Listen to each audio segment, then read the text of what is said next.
बिस्मिल्लाहिर्रहमानिर्रहीम। नाज़रीन अस्सलाम वालेकुम। मैं हूं आपका मेज़बान साबिर शाकिर, वफाकी दारुल हुकूमत इस्लामाबाद से कुछ ताज़ा तरीन और अहम मालूमात के साथ पाकिस्तान के हालात व वाक़यात, सियासी सूरत हाल, इक़्तिदार के ऐवानों में क्या हो रहा है और इक़्तिदार के वो ऐवान जिनके पल्ले कुछ नहीं, जिनकी बुनियादें एक जाली और झूठ और फ़रेब और धोखे और जुल्म पर कायम हैं, उस जाली निज़ाम और उस इक़्तिदार के ऐवानों के मकीनों का हाल बहुत ही बुरा है। और इतना बुरा है कि अब लगता है कि उनका दिमाग भी काम नहीं कर रहा, उनकी अक्लों पे पर्दा पड़ गया है, बल्कि दीमक उनको चाट कर खा गई है और उनकी अक्ल भी अब होश और उनकी अक्ल ठिकाने नहीं रहे। ऐसी ऐसी बहकी बहकी बातें कर रहे हैं कि जिनका तसव्वुर भी नहीं किया जा सकता। एक बेवकूफ़ आदमी या एक दिमागी तवाज़ुन जिसका ख़राब हो, वो आदमी तो ये बातें कर सकता है जिसकी दिमाग पे, जिसके जहन पे बहुत ज़्यादा गहरी चोटें लगी हों, वो ये बातें कर सकता है। एक अक्लमंद और होश वाला आदमी और तंदुरुस्त आदमी, तंदुरुस्त और तवाना आदमी ऐसी बातें नहीं कर सकता। क्योंकि अभी कुछ देर पहले एक प्रेस कॉन्फ्रेंस सुनने का मौका मिला और उस प्रेस कॉन्फ्रेंस में जनाब तारड़ साहब ये कह रहे थे कि हमने फैसला किया है कि पाकिस्तान तहरीक इंसाफ पर पाबंदी आयद कर दी जाए और हम पाबंदी आयद करने की तरफ बढ़ रहे हैं पाकिस्तान तहरीक इंसाफ पर। अब इससे बड़ा कोई मजाक हो नहीं सकता, कोई मज़ाक़ खेज़ बात हो नहीं सकती कि चले हैं पाकिस्तान तहरीक इंसाफ पर पाबंदी लगाने, और वो मुल्क की सबसे बड़ी सियासी जमात है, पॉपुलर सियासी जमात है और पाकिस्तान के अवाम उसको मुंतखब कर चुके हैं। लेकिन उसको फॉर्म 47 के तहत उनको इक़्तिदार नहीं दिया गया, बल्कि जाली फॉर्म 47 तक़सीम करके एक जाली निज़ाम कायम किया गया। और जो जाली निज़ाम के तरफदार हैं और जो जाली निज़ाम पर काबिज हैं, वो ये बात कर रहे हैं कि हम अवाम के मुंतखब नुमाइंदों पर पाबंदी आयद करना चाह रहे हैं। सवाल यह है कि पहली बात तो यह है कि ये बिल्कुल नामुमकिन बात है, इम्पॉसिबल। और ये ऐसी है जैसे कोई बस किसी का दिमाग सटे आ जाए और किसी की अकल घास खाने को चली जाए, तो इस तरह की बातें हो सकती हैं। और कोई इसमें न ही लॉजिक है, न इसमें इख्तियार है। इनके पास तो इतना इख्तियार भी नहीं है, ये मैंडेट चोर जो हैं, इनके पास तो इतना इख्तियार नहीं कि ये अपने लिए कुछ कर सकें।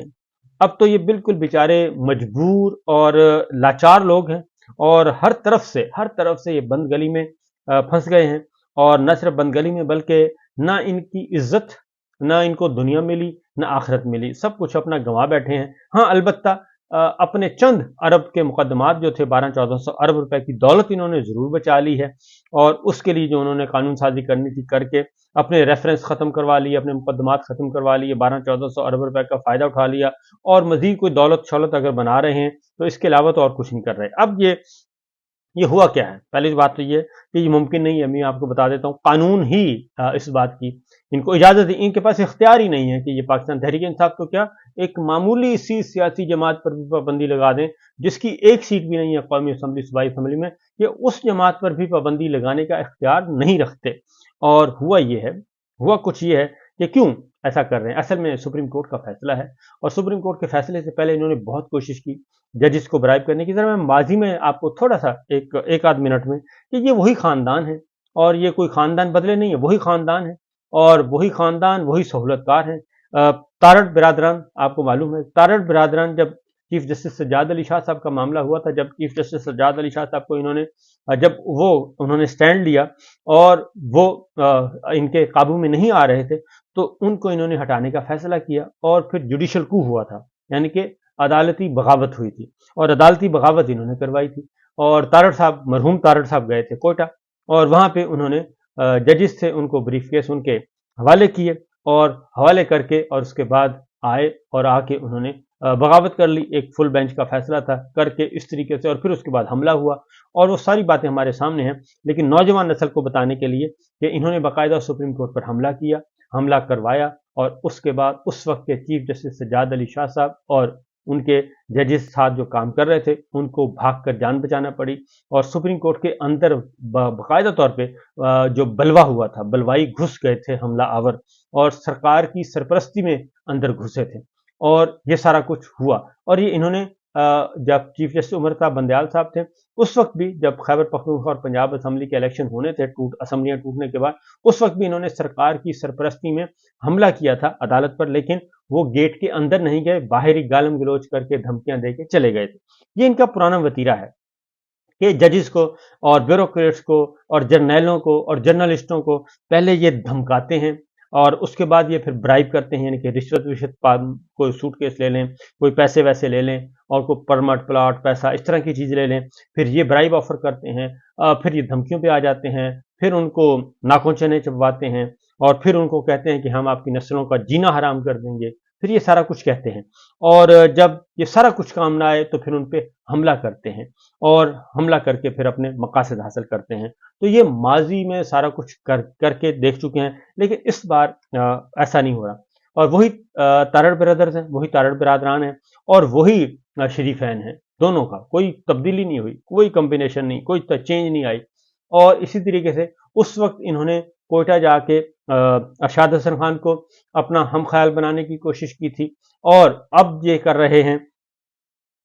अब ये क्या कर रहे हैं जनाब, अब ये कर रहे हैं कि कोयटा वाले को पहले इन्होंने लॉन्च किया, कोयटा वाला जो है वो नहीं काम कर सका और उसके साथ उसका कबीला उसका साथ छोड़ गया। फिर इन्होंने कराची वाले के साथ मिलकर कोशिश की, कराची वाला भी इनके साथ काम, कराची वाले ने भी जवाब दे दिया। ना कराची वाला काम आया, ना कोयटा वाला काम आया, इस्लामाबाद वाला पहले ही फ्लॉप हो चुका है। तो ये सारे काम जो हैं ये कर नहीं सकते और इनके पल्ले कुछ रहा नहीं, लिहाजा अब इन्होंने ये सोचा कि चलें जनाब, सुप्रीम कोर्ट का फैसला आ चुका है और सुप्रीम कोर्ट का फैसला मखसूस नशिस्तों वाला, मैं फिर कह रहा हूं कि ये मखसूस नशिस्तों की हद तक नहीं है महदूद, ये बहुत बड़ा फैसला है और इस बड़े फैसले को तारड़ ब्रदर्स और शरीफैन बहुत अच्छी तरह समझ चुके हैं और उसकी एक एक पैराग्राफ को की शिद्दत और हिद्दत और उसके जो हैं झटके आफ्टर शॉक्स, वो बहुत दूर दूर तक और कई दिनों तक चलते रहेंगे और ये आफ्टर शॉक्स उस वक्त तक आते रहेंगे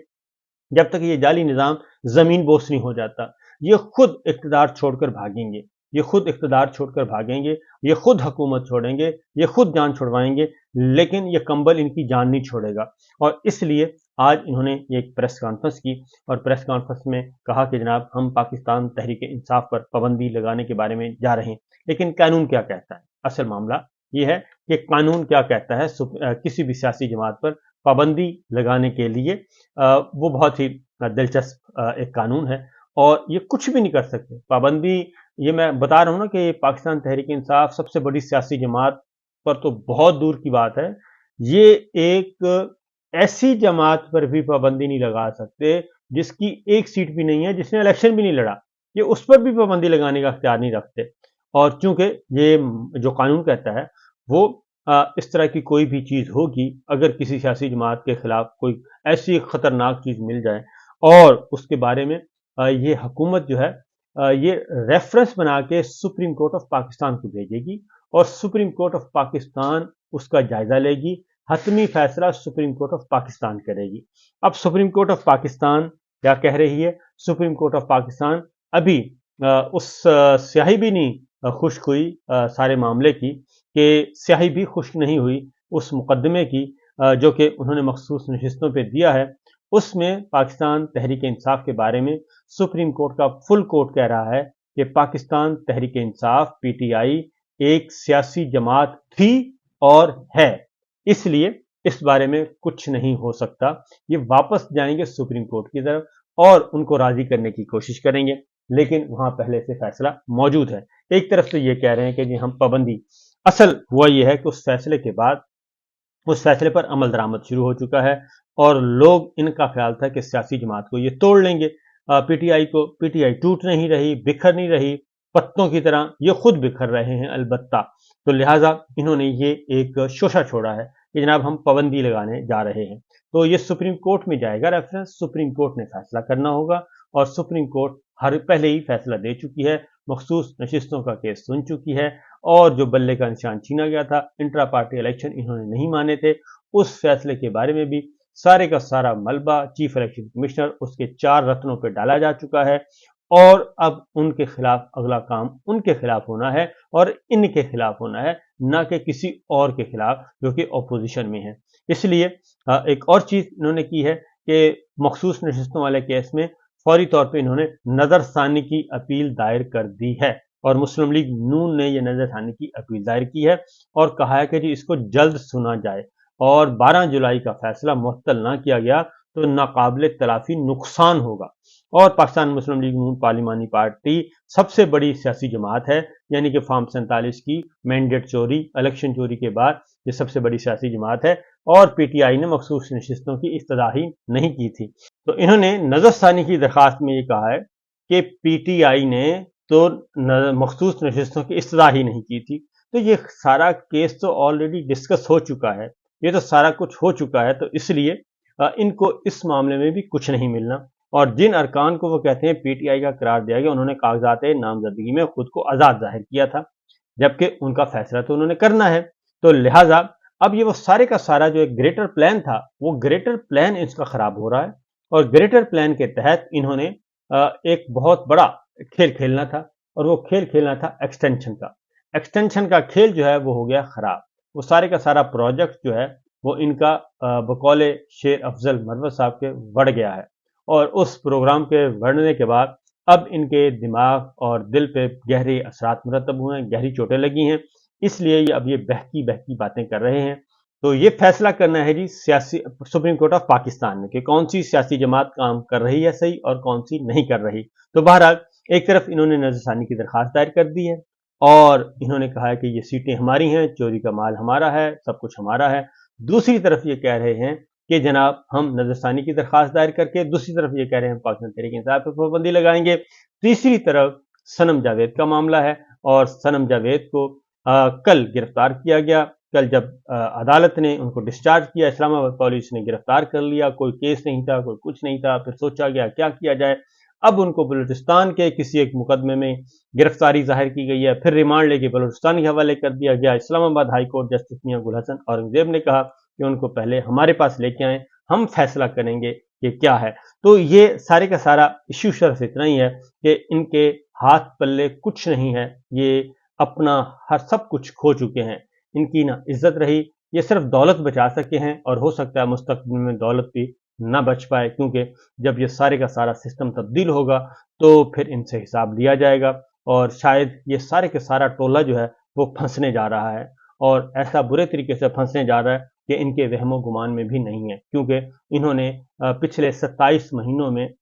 کئی دفعہ آئین توڑ چکے ہیں، یہ کئی دفعہ آئین توڑ چکے ہیں، کئی دفعہ قانون توڑ چکے ہیں۔ قانون تو خیر ٹوٹتے رہتے ہیں، لیکن آئین کبھی کبھی ٹوٹتے ہیں، تو انہوں نے تو کئی دفعہ توڑ دیا ہے ان 27 ماہ میں۔ ان کو اس سارے معاملات کا حساب دینا ہے، ان کو بھی، اور ان کے الیکشن کمیشن کو بھی، ان کے چیف الیکشن کمشنر کو بھی، ان کے قاضی صاحب کو بھی، ان کے سہولتکاروں کو بھی، سب کو حساب دینا ہے۔ اس لیے یہ سب ہاتھ پاؤں مار رہے ہیں، اور اب کسی بھی لمحے اصل حقیقت یہ ہے کہ کسی بھی لمحے یہ خدا حافظ ان کا ہو سکتا ہے۔ اجازت دیجیے، اللہ حافظ۔